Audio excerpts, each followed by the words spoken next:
आज का ये एपिसोड शुरू करने से पहले एक छोटी सी बात। क्या आप भी अपना पॉडकास्ट बनाने की सोच रहे हैं? तो एंकर ट्राई कीजिए। ये पॉडकास्ट बनाने का सबसे आसान तरीका है। नंबर एक, ये फ्री है। नंबर दो, इसमें कई सारे ऐसे टूल्स हैं जो आपको अपने फोन और कंप्यूटर पर रिकॉर्ड और एडिट करने की फैसिलिटी देते हैं। नंबर तीन, आप अपने पॉडकास्ट को डिस्ट्रीब्यूट भी कर सकते हैं, जिससे इसे स्पॉटिफाई और दूसरे प्लेटफॉर्म पर सुना जा सके। तो डाउनलोड कीजिए फ्री एंकर ऐप या विजिट कीजिए anchor.fm पर अपना पॉडकास्ट स्टार्ट करने के लिए। ये तो थी एक छोटी सी जानकारी, और अब शुरू करते हैं एपिसोड का सिलसिला। तो आज के एपिसोड में लीजिए सुनिए ना पार्थी के लिखे उपन्यास ये गली बिकाऊ नहीं का भाग 10, मेरी यानी समीर गोस्वामी की आवाज में। माधवी का चेहरा निहारते हुए मुत्तु कुमरन ने कहा, ना जाने क्यों तुम लोग गोपाल से यों ही डरते हो, मानो वो कोई चक्रवर्ती राजा हो।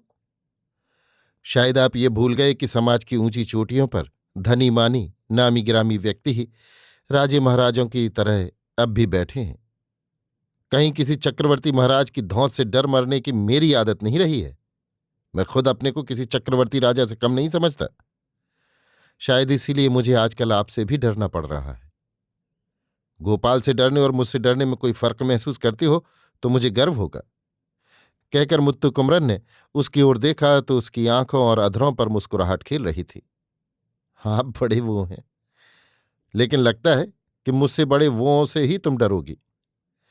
प्रेम के बंधन में बंधते हुए डरने और हुकूमत के बंधन के डरने में बड़ा फर्क होता है। उसकी बातों की तह में सच्चे प्यार और लगन की गूंज सुनते हुए मुत्तु कुमरन मन ही मन बहुत खुश हुआ। दूसरे दिन सवेरे से रिहर्सल खूब जोर शोर से चलने लगा। गोपाल चाहता था कि चाहे कुछ भी हो, मंत्री महोदय के दिए हुए डेट पर उनकी अध्यक्षता में नाटक का मंचन हो जाए। नियत दिन के बहुत पहले ही रिहर्सल पूरा कर नाटक को पक्का रूप देने के प्रयत्न होने लगे। पार्श्व गायक गायिकाओं द्वारा गीतों का गोपाल ने प्री रिकॉर्ड करवा लिया। फिल्मी जगत के एक संगीत निर्देशक ने गीतों की धुनें बनाकर बड़ा दिलकश अंदाज पैदा किया था।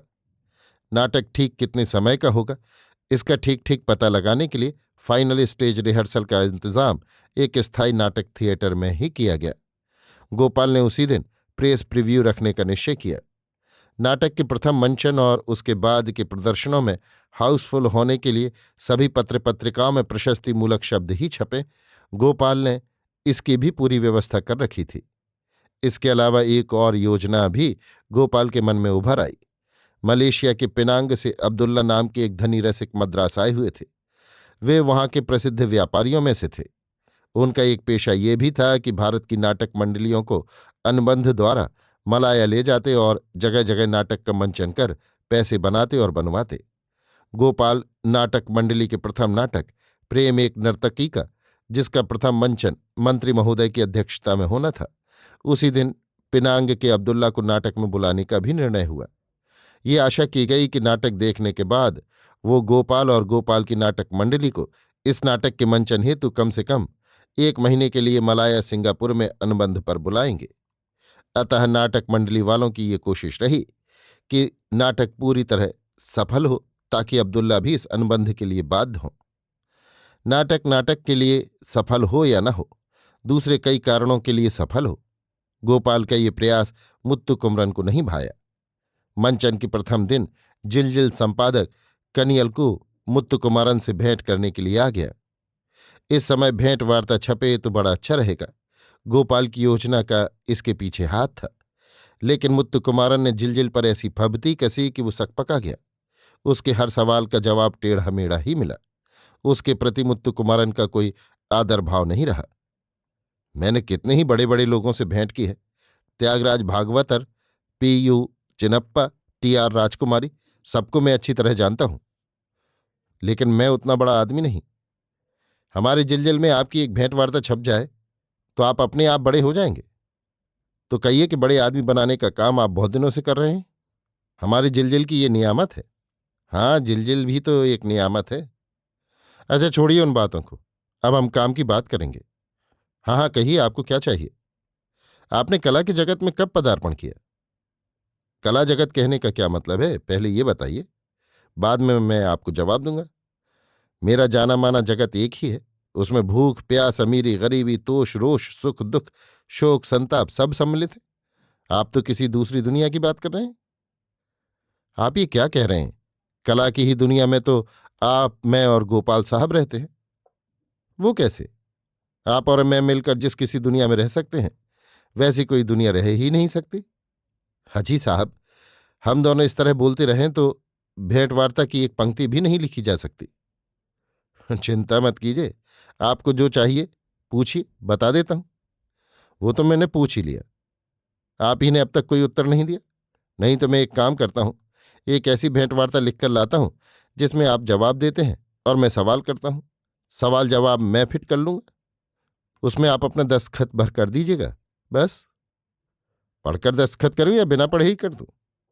आपकी मर्जी, पढ़ना चाहें तो पढ़कर कीजिए।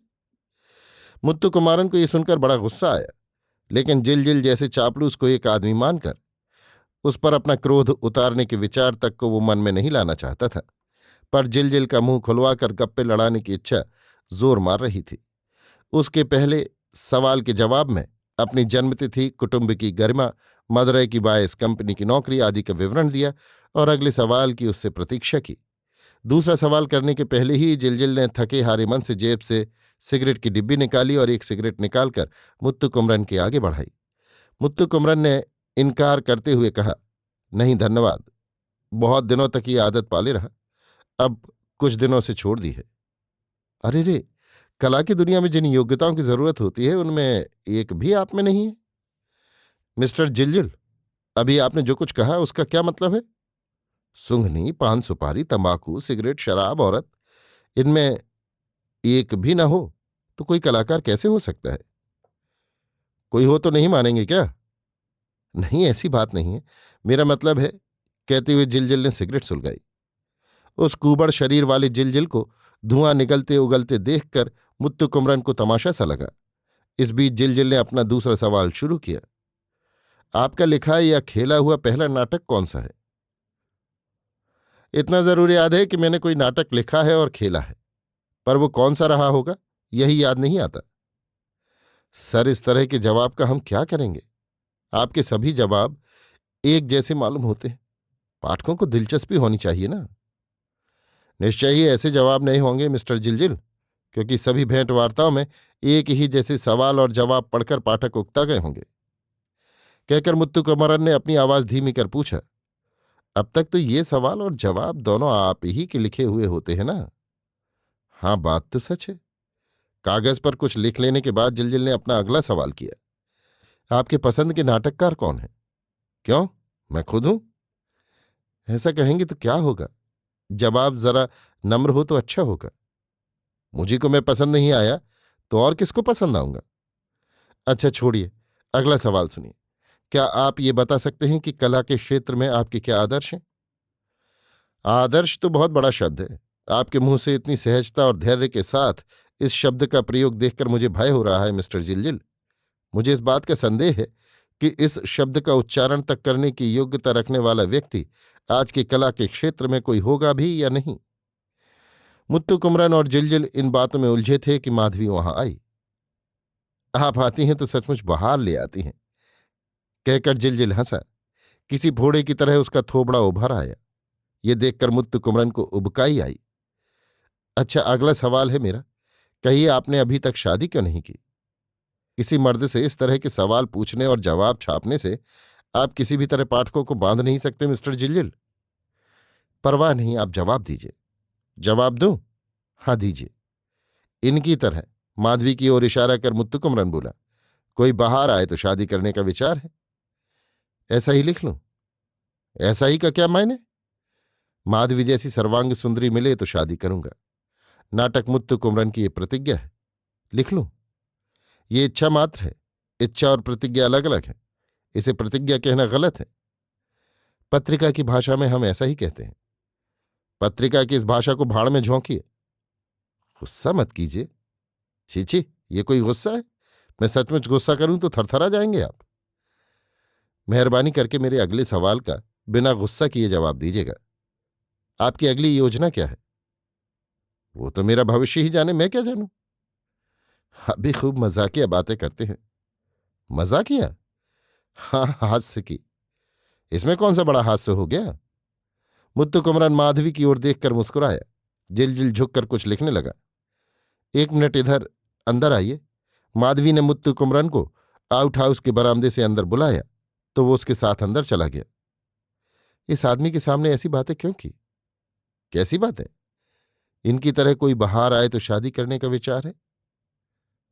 तो कहो कि तुम्हारे ख्याल से मुझे ये कहना चाहिए कि शादी करूं तो मैं इसी से शादी करूंगा, तो गलती माफ कर दो। मेरे कहने का मतलब वो नहीं। तो फिर क्या? उन्होंने ये लिख लिया है कि माधवी जैसी मनोहर सुंदरी मिले तो शादी करूंगा। नाटककार मुत्तु कुमरन की ये प्रतिज्ञा है। अब इसे गोपाल साहब पढ़ेंगे तो क्या समझेंगे? तो फिर तुम्हारा छुटकारा नहीं होने का? तुम्हें गोपाल का डर लग रहा है? डर किस बात का? आप मेरी बात समझते नहीं। समझता खूब हूं। शेरों से डरने वाली हिरनियां मुझे पसंद नहीं। मुझे डराने वाला शेर और कहीं नहीं, इधर है, कहकर माधवी ने मुस्कुराते हुए उसकी मीठी चुटकी ली। बदले में मुत्तु कुमरन भी मुस्कुराया, पर उसे इस बात का पता था कि वो मन ही मन गोपाल से डर रही है।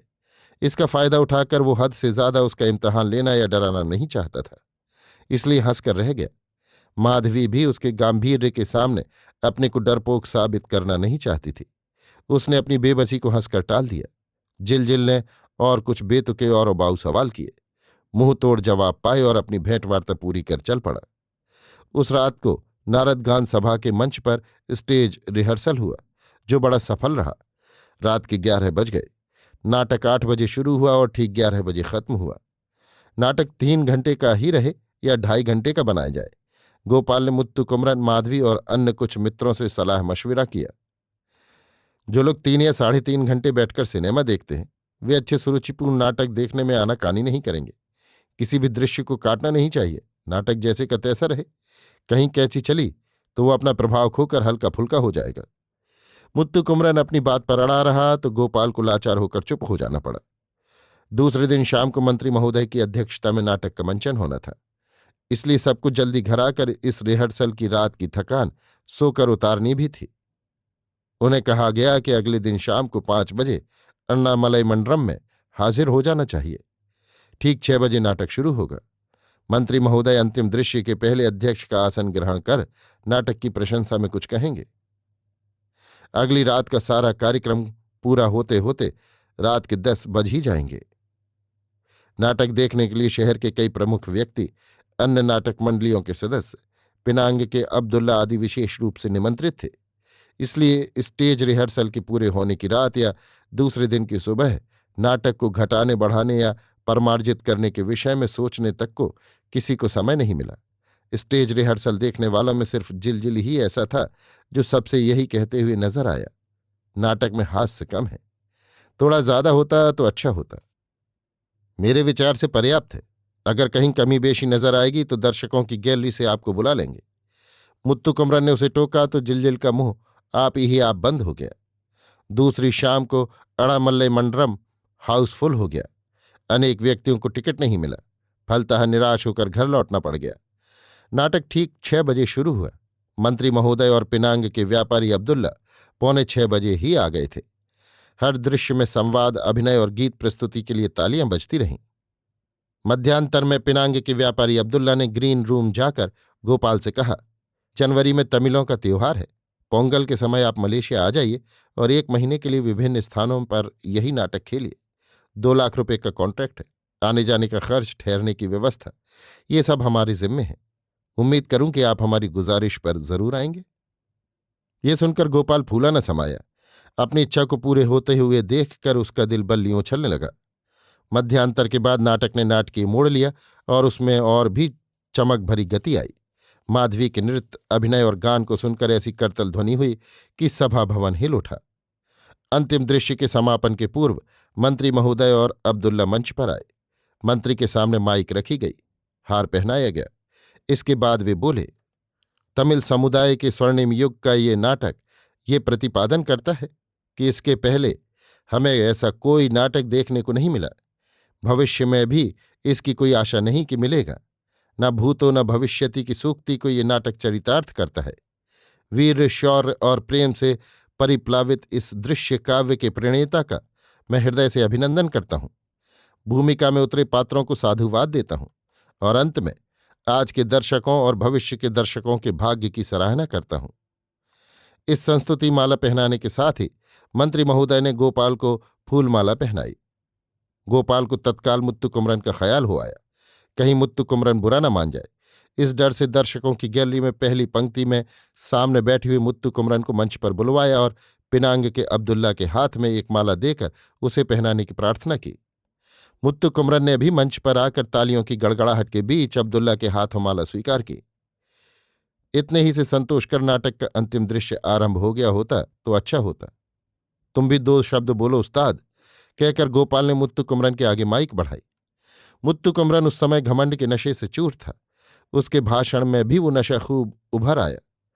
मुझे अभी अभी ये माला पहनाई गई, पता नहीं क्यों मुझे हमेशा ही माला पहनाने की बात से नफरत सी होती रही है, क्योंकि माला पहनते हुए माला पहनाने वाले के आगे एक पल के लिए ही सही सिर झुकाना पड़ता है। मेरा सिर झुकवाकर कोई मेरा आदर सत्कार करे, इसे मैं कतई पसंद नहीं करता। मैं सिर तान कर रहना ही पसंद करता हूं।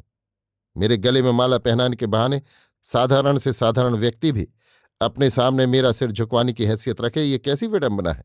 धन्यवाद। मुत्तु कुमरन के भाषण से पिनांग के अब्दुल्ला का मुंह जरा सा हो गया। गोपाल सकपका गया।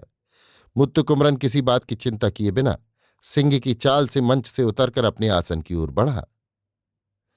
अभी आप सुन रहे थे नापार्थ सारथी के लिखे उपन्यास ये गली बिकाऊ नहीं का भाग 10 मेरी यानी समीर गोस्वामी की आवाज में।